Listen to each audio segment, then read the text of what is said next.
In the first version, Persephone is taken from her mother, and the goddess of the earth punishes the earth.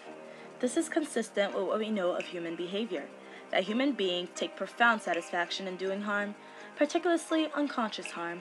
We may call this negative creation. Persephone's initial sojourn in hell continues to be pawed over by scholars who dispute the sensations of the virgin. Did she cooperate in her rape, or was she drugged, violated against her will, as happens so often now to modern girls? As is well known, the return of the beloved does not correct the loss of the beloved. Persephone returns home, stained with red juice, like a character in Hawthorne. I am not certain I will keep this word. Is Earth home to Persephone? Is she at home, conceivably, in the bed of the god? Is she at home nowhere? Is she a born wanderer?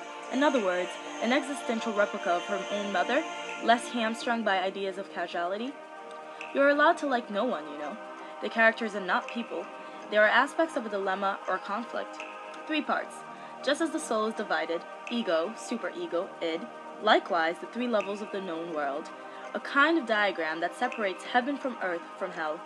You must ask yourself, where is it snowing? White of forgetfulness, of desecration? It is snowing on earth.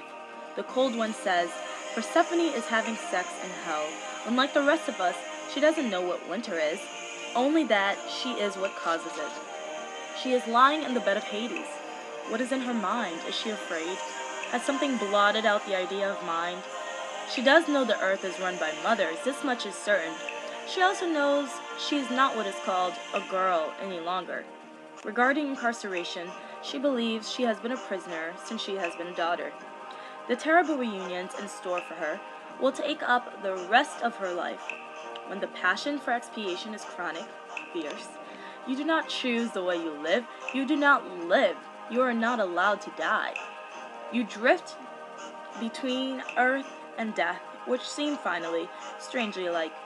Scholars tell us that there is no point in knowing what you want when the forces contending over you could kill you. White of forgetfulness, white of safety. They say there is a rift in the human soul, which was not constructed to belong entirely to life.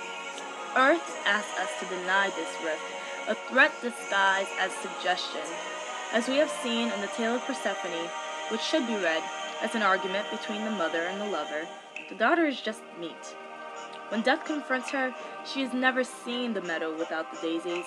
Suddenly, she is no longer singing her maidenly songs about her mother's beauty and fecundity. When the rift is, the break is. Song of the earth, song of the mythic vision of eternal life. My soul, shattered with the strain of trying to belong to earth. What will you do when it is your turn to turn the field with the god?